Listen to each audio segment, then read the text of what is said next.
got you, Santa Claus. Nice. Nice. Nice. Naughty.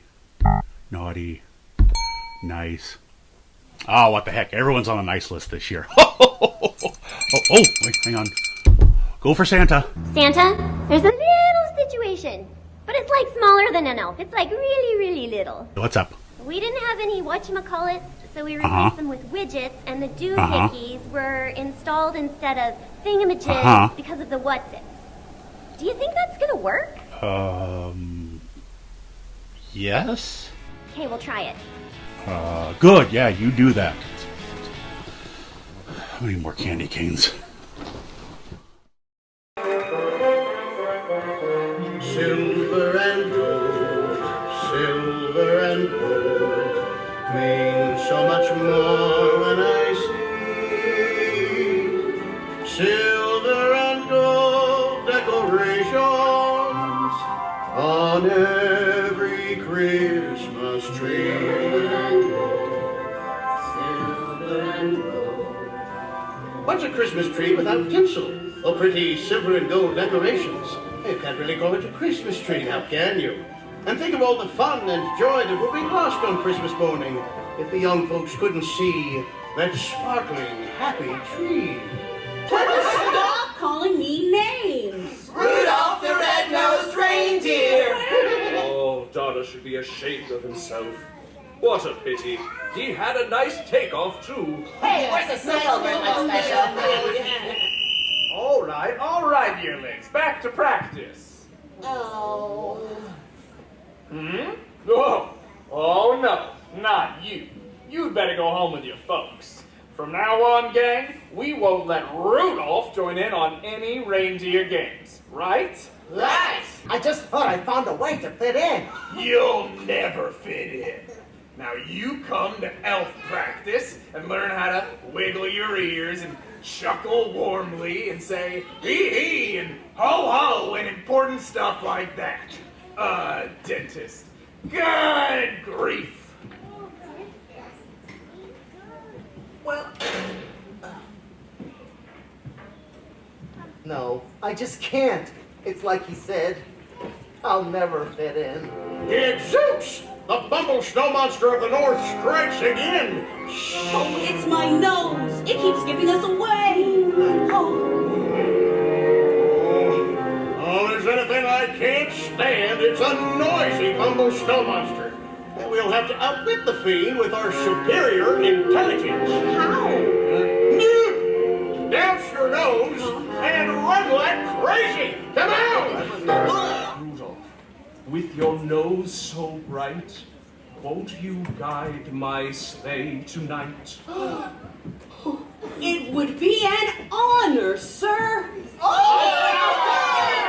pack full of toys meets a sack full of toys. 4 millions of girls and 4 millions of boys. When Christmas Day is here, the most wonderful day of the year. A jack in the box waits for children to shout. Wake up! Don't you know that it's time to come out? When Christmas Day is here, the most wonderful day of the year. This is a magic lantern story about a lively snowball. The magic lantern was a way of telling stories over 150 years ago, and this story is over 100 years old. Our story takes place way back in Victorian England at Christmas time, and it was good old-fashioned Christmas weather, with the snow lying very deep upon the ground. It was a great time for kids to go out and play, and Tom and Jackie, two frolicsome little boys, were home for the holidays. They started making a slide down the public road, though an old gentleman stopped to admonish them on the work they were doing. "You boys better be careful. You're making this road really slippery, and someone might slip and fall." The ground was indeed very slippery, and as the man leaned on his cane, he found it slide away from under him. He fell backwards upon the ground, very much to the amusement of Tom and Jackie. He started to slide down the hill and started gathering snow as he went. He quickly started to assume the shape of a gigantic snowball. Going more and more rapidly down the hill, he came across a policeman who was standing in the path. The snowball collided into the policeman as there was nothing either of them could do. Continuing his mad career, he shortly came across a countryman who was driving a pig to market. The man himself managed to scramble out of the way just in time, but the unfortunate pig received the full force of the ball and was soon head over heels in the snow. A little further along, there was an old lady with a stall of delicious hot chestnuts. The snowball toppled over and sent the pan flying in the air. Chestnuts went in all directions, but the snowball itself was stopped by the weight of the iron stove. While the old lady stood there in amazement, recovering from her fright, the heat of the stove started to melt the snow, and to the old lady's surprise, she saw a human leg and a foot emerge from the snowball. While standing there and wondering what else is going to happen, an arm and a hand appeared from the other side of the snowball. By this time, Tom and Jackie arrived on the scene and with a couple of shovels began to shovel the snow away. The old gentleman soon appeared fully in view. Now the policeman came trotting along, and the old lady and the policeman began arguing with the gentleman about the damage he had done. They wanted to know what satisfaction he intended to give them. The policeman was considerably upset, and the old lady had lost all of her chestnuts. However, a little money soon put a different complexion upon the affair, and the policeman and the old lady made themselves quite agreeable. It's needless to say that Tom and Jackie did not receive any compensation for their part in the affair, but the old gentleman, who had been very hard upon them, apologized. "I'm sorry, boys, for giving you such a hard time." With his hat battered and his clothes terribly sodden with snow, he returned home much to the amazement of his wife, who opened the door to see him, but couldn't imagine it was him, for what had happened to her usually respectable and neatly attired husband. Of course, he had quite the story to tell. And so things returned to normal in the sleepy little village. Folks returned home, and they all had quite the story to tell that night. And they all got a good night's rest as they looked forward to a magical Christmas. Well, I hope you enjoyed this Magic Lantern story about the lively snowball, and I hope you have a very, very good night. Hello friends! Happy holidays! My name is Bella, and I've been invited by our friends over at the Museum of Make-Believe to share a story with you all today. Now, I think many of you already know this story, but I love sharing it during the holiday season. It's called 'Twas the Night Before Christmas. 'Twas the night before Christmas, when all through the house, not a creature was stirring, not even a mouse. The stockings were all hung by the chimney with care, in hopes that St. Nicholas soon would be there. The children were all nestled, all snug in their beds, while visions of sugar plum fairies danced in their heads. And Mama in her kerchief, and I in my cap, had just settled down for a long winter's nap. When out on the lawn there arose such a clatter, I sprang from the bed to see what was the matter. Away to the window I flew like a flash, tore open the shutters and threw up the sash. The moon on the breast of the new fallen snow gave the luster of midday to objects below, when what to my wondering eye should appear but a miniature sleigh and 8 tiny reindeers. With the little old driver so lively and quick, I knew in a moment it must be Saint Nick. More rapid than eagles, his coursers they came, and he whistled and shouted and called them by name. Now Dasher, now Dancer, now Prancer and Vixen, on Comet, on Cupid, on Donner and Blitzen, to the top of the porch, to the top of the wall. Now dash away, dash away all, as dry leaves that before the wild hurricane fly, when they met with an obstacle, mount to the sky. So up to the housetop the coursers they flew, with the sleigh full of toys and St. Nicholas too. And then in a twinkling I heard on the roof the prancing and pawing of each little hoof. As I drew in my hand and was turning around, down the chimney St. Nicholas came with a bound. He was dressed all in fur from his head to his foot, and his clothes were all tarnished with ashes and soot. A bundle of toys that he flung on his back. He looked like a peddler just opening his pack. His eyes, how they twinkled, his dimples, how merry. His cheeks were like roses, a nose like a cherry. His droll little mouth was drawn up like a bow, and the beard on his chin was as white as the snow. The stump of a pipe he held tight in his teeth, and the smoke it encircled his head like a wreath. He had a broad face and a little round belly that shook when he laughed like a bowl full of jelly. He was chubby and plump, a right jolly old elf, and I laughed when I saw him in spite of myself. A wink of his eye and a twist of his head soon gave me to know I had nothing to dread. He spoke not a word, but went straight to his work, and filled all the stockings, and turned with a jerk. He laid his finger aside of his nose, and gave a nod, and up the chimney he rose. He sprang to his sleigh, to his team gave a whistle, and away they all flew like the down of a thistle. But I heard him exclaim, ere he drove out of sight, "Merry Christmas to all, and to all a good night." Thank you so much for joining me, my friends. I hope you have a wonderful holiday season and that you have a wonderful time with your friends and family. Bye.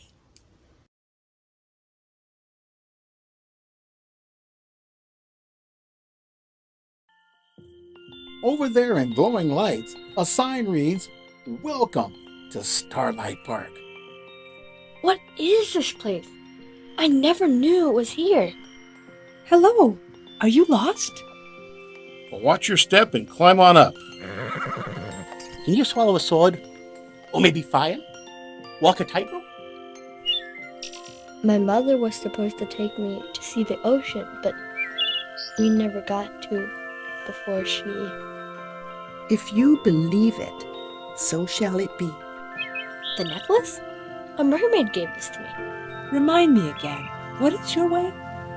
You're leaving me here? All alone? In the forest? The mind is a curious and wonderful thing. You see, Evander knows he's meant for something special. He just doesn't know quite what that is yet.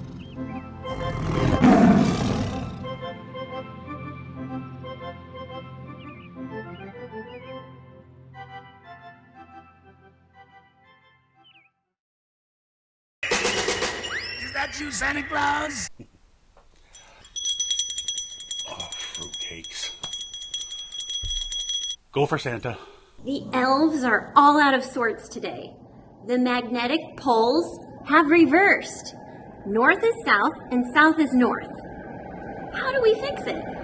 Well, have the left-handed elves use the right-handed tools, have the right-handed elves use the left-handed tools, have the ambidextrous elves use their feet. Do you think that's going to work? Yeah, well, if that doesn't work, try turning the poles off and then back on again. That's a brilliant idea. Okay, we'll try it. Okay, then. Any other weird occurrences or goings-on that I should know about?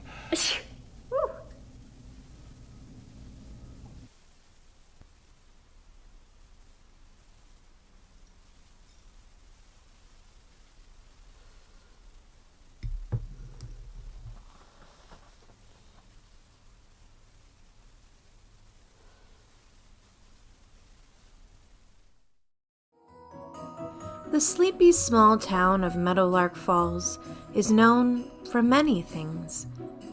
Its vibrant homespun way of life, its friendly folks in town, and of course, its annual Christmas festival. But past the smell of freshly baked cookies and the twinkling lights on Main Street, a mysterious creature haunts the trees, just beyond the edge of town. This is the legend of the Yule Guru.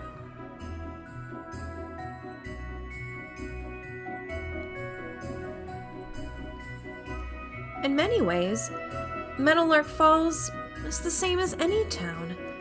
Maybe even like your own. We have a movie house, a general store, of course, and a stately old hotel. What we have that's different, though, is a towering tree right in the center of town. The origin of that tree is where our story begins. Long ago, there was a local woodsman named Mr. Quincy Bixby who grew a field of beautiful Douglas firs that he sold to the township of Meadowlark Falls each holiday season. As he hacked through the trees, shaping them with his machete, he lamented, "Just one Christmas. I just want one Christmas without snow, without cold, without trees." Mr. Bixby wandered deep into his acreage when he spied a remarkable evergreen. It towered over him, challenging him. Of course, the last tree would be the biggest. He approached the evergreen with its piney branches and raised his machete, when suddenly there was something moving behind the tree. The ground began to quake, began to shake with its enormity. There was something hiding inside that tree. It had stark white fur, huge leathery hands, and antlers that reached for the sky. Mr. Bixby rounded the large fir tree, machete in the air, shouting, "Show yourself, you overgrown chippelope!" When the creature emerged, he saw it, the 10-foot man-beast looming over him, with ragged white fur, the mass of antlers, and the face like that of a chippelope with its large black eyes. The beast growled, "Human! Stay away, this tree is mine! Growl!" With each bellow the beast blew, the smaller trees began to uproot themselves and topple over. Mr. Bixby exclaimed, "What do ya, got a cold or something?" The monster roared, "Well, something like that." Mr. Bixby replied, "I know what you need. Meadowlark Falls' cure for everything." With no concern for his own well-being, Mr. Bixby scurried off into the town. Mr. Bixby ran through the town, going door to door, collecting what he needed. He even went to the church until he had gathered 40 gallons of Old Pa Anderson's famous maple syrup. "If this won't help that snow beast, then nothing will."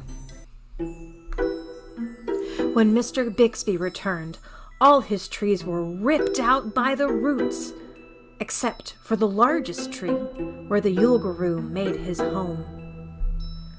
"Come on out, you sore-throated snow beast. This'll stop you blowing all my trees down." The Yule Guru spied the dark amber syrup and took a sip. Instantly, his throat was eased and his cough was gone. He thanked Mr. Bixby by giving him his wish, 3 pieces of gold to set his worries at ease. Quincy took the gold and left the tree biz altogether. He moved to Boca Raton and was never seen again. The East Coast's largest living Christmas tree, the home of the Yule Guru, still stands in the center of Meadowlark Falls. Folks in the town still leave their offerings of sweet maple syrup and their wishes for the new year underneath its branches.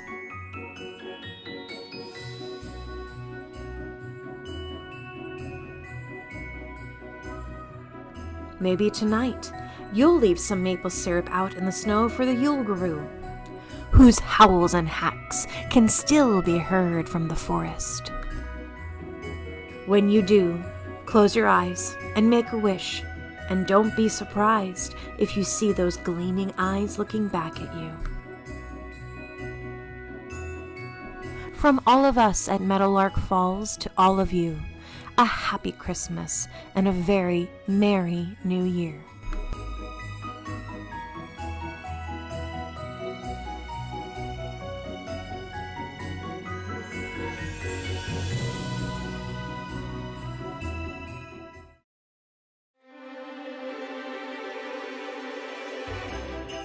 The magic of Christmas, a special time for so many families, where we gather together with the ones we love, filling our homes with laughter and creating joyful memories that will last a lifetime. I'm Joe Walden, designer of Christopher Radko. For nearly 23 years, I've had the pleasure of creating our beautiful Christopher Radko ornaments and being a part of so many families' holiday tradition. Every one of our Christopher Radko ornaments begins with a spark, an idea that inspires each new design. And you never know what will create that spark. But I always find myself looking around me, waiting for that moment of inspiration.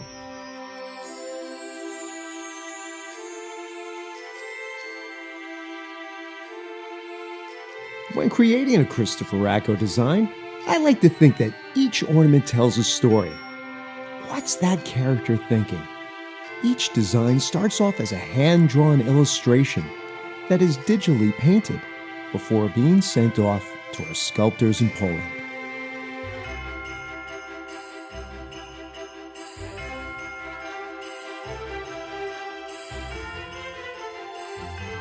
I often find myself smiling when I draw my designs. I feel that smile resonates through to the finished ornaments, and hopefully will make our collectors smile too when they see the ornament. Like the delightful "and to all a good night" as Santa sails around that beautiful full moon.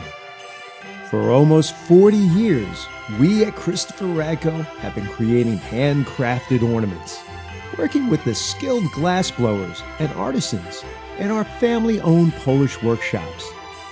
There, they bring our designs to life, using the same techniques that have been used for generations.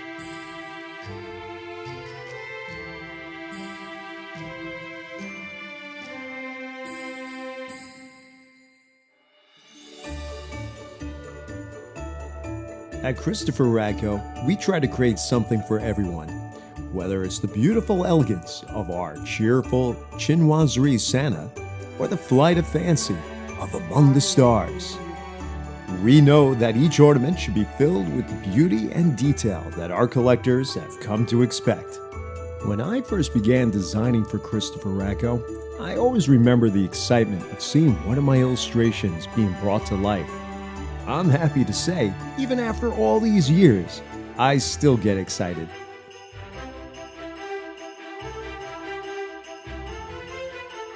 Every year we create a brand new collection for you to see. It takes our team almost a full year to bring each season's new ornaments to life. I know what you're getting for Christmas next year. When I get to meet our collectors, they'll often tell me how they look forward to seeing each year's new designs, either to add to their tree or as a gift for someone special. And when I meet our collectors, I like to say thank you, because they're the reason I get to do what I love each and every day. From all of us at Christopher Radko, we'd like to wish you and your family a very Merry Christmas.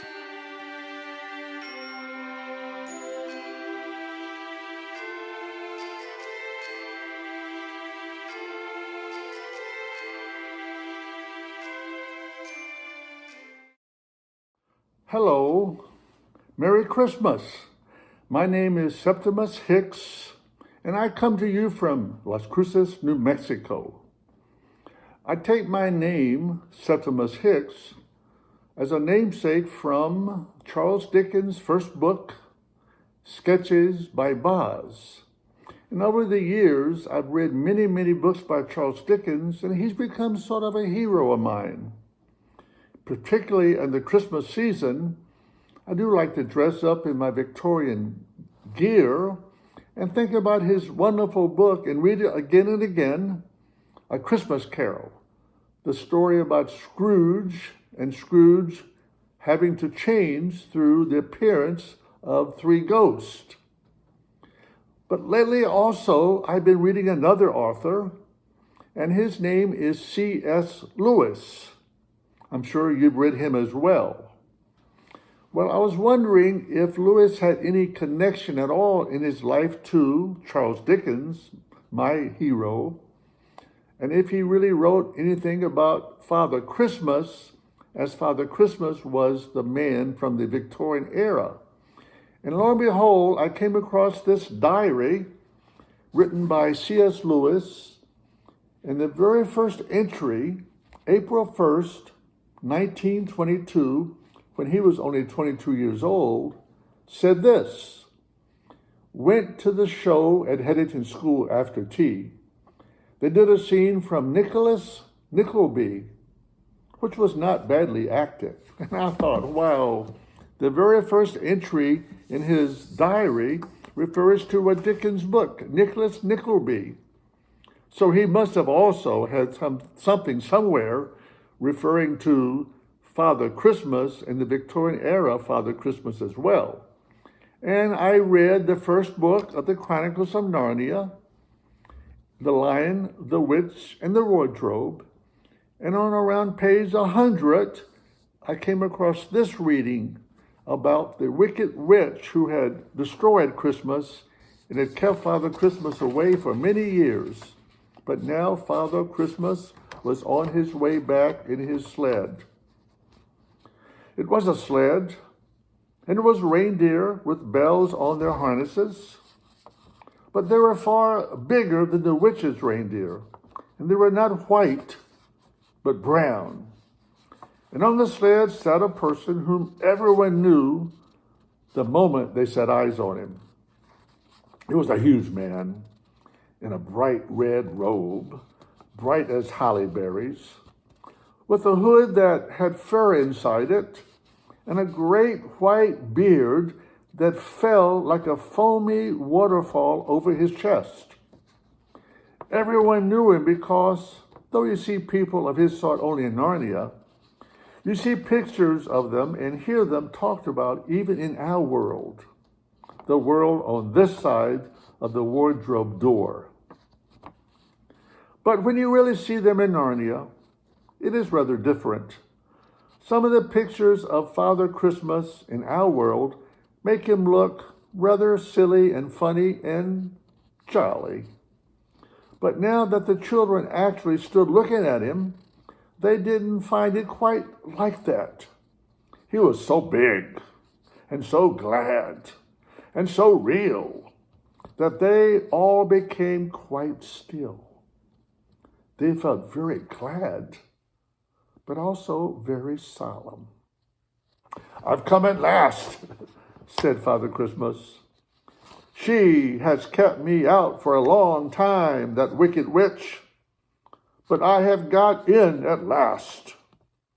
You see, Aslan, the great lion, is on the move. The witch's magic is weakening. And now," said Father Christmas, "for your presents." Well, the first presents he gives are to two talking animals, Mr. and Mrs. Beaver. "There is a new and better sewing machine for you, Mrs. Beaver. I will drop it in your house as I pass." "If you please, sir," said Mrs. Beaver, making a curtsy. "The house is locked up." "Locks and bolts make no difference to me," said Father Christmas. "And as for you, Mr. Beaver, when you get home, you will find your dam finished and mended, and all the leaks stopped, and a new sluice gate fitted." Mr. Beaver was so pleased that he opened his mouth very wide and then found he couldn't say anything at all. But tonight I do want to say one thing to you on behalf of the Chronicles of Narnia and Father Christmas with a very wide mouth. Again, I repeat, Merry Christmas. and as Dickens wrote for Tiny Tim in A Christmas Carol. And may God bless us, everyone.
You, Santa Claus? Santa?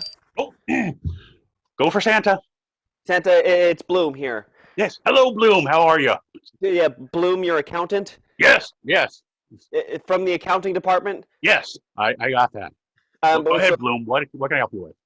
Well, it seems there's a problem with the gingerbread men. Like we're going to be delivering 1,635,256 gingerbread men this year, and as you're aware, each gingerbread man has 3 gumdrop buttons. Of course. Well, there's a little bit of a problem. You see, the elves down at the gumdrop mine have been working overtime, but it doesn't look like they're going to be able to make the quota this year. So, but it's okay. I came up with a solution. All we have to do is reduce the number of buttons on each gingerbread man from 3 down to 2.6 buttons. Bloom? Yes? How do you make 2.6 gumdrop buttons? I don't know, sir. I'm just the numbers guy. All right. Tell you what. Let's make all the gingerbread men with 2 buttons this year. Tell the boys down the gumdrop mine to take the rest of the night off. You too. Good work, Bloom. Thanks for bringing this to my attention. Thanks, Santa. This is my life. This is literally my life.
Hi, I'm Juliet.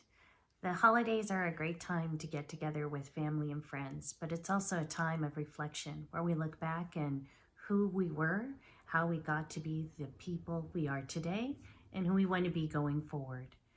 And this was beautifully told by Charles Dickens in A Christmas Carol. So with that in mind, here's how to make your own little ghost of Christmas past. So we're just going to need a few materials. We need a little bit of polymer clay or oven baked clay, which you can get at, say, like Michael's or Joann's. We need some white, a little tiny bit of red, a little bit of black, and then we're also going to need like a little jewelry eye pin, or you could even take a paper clip and cut it so that it's a little loop. And then in terms of tools, all you're going to need is like a toothpick, and then I have a little cap full of isopropyl alcohol or rubbing alcohol and a brush. So you're going to knead it a little bit to get it soft, and then you're going to start to shape it. But before I do that, I'm just going to take a tiny bit aside for some other parts, because we're going to focus first on the ghost. So we just roll it between our hands like this till we get sort of an oblong shape, and then I'm going to roll it too right here on the edge until we get it slightly rounded. Once you get the basic shape, we're going to go on the bottom, and I'm going to stick my thumb here, and I'm going to start pinching it out to sort of make that skirt, in a sense, that bottom part. And I'm going to have little ridges and indents. And with those little ridges and indents, I'm going to start pulling up and going down a little bit, back and forth, all the way around. Another thing I'm going to do is stick my finger in and just sort of smooth it and get a little bit of indents. And then I'm going to tweak this just a little bit so it's a C shape, so that way this will be the face and it'll kind of be like it's looking up. Next, I'm going to take a small little bit and create a little ball with it, just kind of squeezing it between my fingers. And then I'm going to take the other little bit and roll it in my hand to make a snake, going back and forth. Once you get the little snake long enough, you're going to put it around here like this on its head, because this is going to be the fur sort of trimming that's going to be on the little Santa hat. And then once that looks good, just kind of squeeze it on. And then you're going to come back around and with your toothpick, start poking some little dots on it to create texture. And next, we're going to take the little ball that's for the end of the Santa hat, and I'm going to take the toothpick and poke some holes to create that texture again. And at one side, I'm going to take this and insert it in a little bit to make a little wider hole, and that's where I'm going to attach it to the Santa hat. Now we're going to switch to the colored clay, and we're going to do our best not to touch our fingers once they've touched the colored clay onto the white, or otherwise it can stain it. If it does happen though, not a big deal. You can always sand it afterwards and just get it off. So I'm going to take a little bit of red clay, and I'm going to kind of, just like I did with the snake, except this time I'm going to make more of a cone shape. And I'm going to then take the bottom and pinch it out just a little bit all the way around until it sort of fits here on the hat. So I quickly washed my hands before I did this next little bit. I'm going to put a little dab of the rubbing alcohol with the brush, and then I'm just going to place it on here until it looks about right. And then I'm going to go around with the toothpick and just start pressing down like this around the edge, all the way around. And now I'm just going to put on the little end. Again, I'm going to get just a tiny bit of alcohol in here and just kind of shove it on the end here. And I think I'm also going to turn it just a little so it sits on the hat like that. So it just kind of holds it in place. And this is the last little step of sculpting. We're going to take just a tiny bit of black, a really, really tiny bit. So see, it just super small amount. Roll it around in a little ball in your fingers So you can see it's just a little tiny thing. And then flatten it. And you're going to do this 2 times to create the eyes. And then you're just going to place it on here. Like so. And so the last step, we're going to take the eye pin, or if you used a paper clip and cut it so that it's got a little U, we're going to place this in here. We're going to want it so not facing this way with the little loop facing the same direction as the face, but instead so that the edge is facing the same direction as the face, so that way it's going to be nice and easy for you to put the little hook on to hang on a tree. And you're just going to slide it in here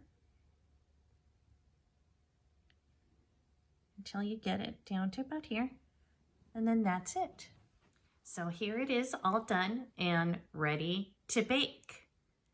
So again, you're going to want this facing so the edge is facing along with the same as the face, because that way the hook can then come in through here and then go over the edge of your branch on your tree.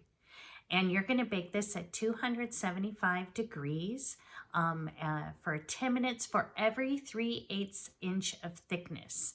Now, sometimes it says 1/4 inch, but we're going to go 3/8 because this is really thin here and it can easily burn when it's white. And we don't want it to burn. We want it to stay really white. So if I were to bake this one, I bake it probably between 20 to 25 minutes, depending on how hot your oven really is. And here's one that's already been baked. You can see how hard it is. It's actually very sturdy. And even if for some reason it does break, something comes off, it's easy to fix with some like super glue or E6000 glue, super easy to fix. And you can see it absolutely doesn't, the color doesn't go away. And this will last you for decades. I have some polymer clay pieces that have been around that are over 20 years old and still in great shape, just as vibrant of color too. So you too can have this in future Christmases, your little reminder of Christmases past. Is that you, Santa Claus? Bree the Elf here with a new update.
Hmm.